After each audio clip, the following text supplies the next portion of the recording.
Academy for Social Change presents Wisconsin v. Yoder. In 1972, the 60s liberalism was under fire. With President Nixon now in office, he appointed Warren Burger as Chief Justice to the Supreme Court. A case decided the year prior to Wisconsin v. Yoder, Lemon v. Kurtzman, established a Lemon test for religious establishment, which includes 3 parts. Every law must have secular legislative purpose. Every law must have a primary effect that neither advances nor inhibits religion. There must be no excessive entanglement of church and state. Meanwhile, in Wisconsin, state law required that all children go to a public school or accredited private school at least until age 16. Yoder and 2 others who were members of the Old Order Amish religion and the conservative Amish Mennonite Church took their children out of traditional schooling after 8th grade.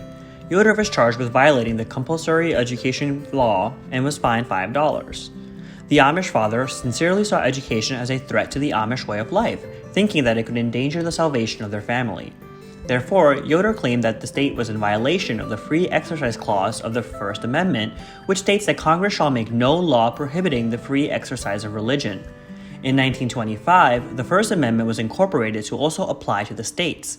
The Amish community in Wisconsin provided informal vocational education, but only to prepare their children for rural Amish life. Wisconsin argued that universal compulsory education was a strong state interest and necessary for both citizenship and job opportunity. How do you think the court decided? There's a state law requiring children attend school until age 16 in violation of a parent's constitutional right to raise their children whatever religion they choose? The court decided in favor of Yoder. Chief Justice Burger's majority opinion argued that the state interest of education is not sufficient to override violations of the Free Exercise Clause. Burger stated that any law inhibiting the free exercise of religion must go through strict scrutiny. While the court found education a legitimate state interest, it did not find it more persuasive than the constitutional right to free exercise of religion. The court found that the Amish respondents demonstrated that continued compulsory education could destroy their free exercise rights. Burger and the court also placed value on the character of the Amish community. While the Amish are outside of the mainstream community, the majority characterize them as successful, law-abiding citizens who reject forms of social welfare. These qualifications suggested to the court that the respondents had an adequate alternative education which will not harm the health, opportunities, or citizenship of the child. Therefore, the court believed the Amish community deserved an exemption, and the state's argument for citizenship and job security lacked validity. The court found that while the universal compulsory education law may appear neutral on its face, it violates the free exercise of the Amish community. Justice Douglas dissents in part, arguing that children should have been consulted since it is their liberties on the line and not of their parents. Since the court views children as persons, they have liberties established under the Bill of Rights. Douglas believed that if the parents were allowed this exemption, the religiosity of the parents will be placed onto the child.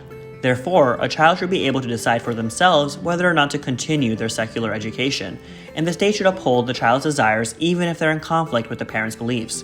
Since Yoder's daughter testified that continuing education past 8th grade violated her religious views, Douglas joined the majority in terms of Yoder.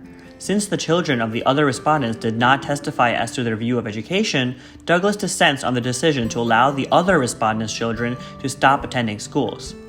Douglas argued that a child who grows up in the Amish community without an education is likely unable to leave the community and lead a life with the same level of success as someone who stays in school through age 16. Douglas stated that they may want to be various professions outside of those traditionally offered by the Amish community.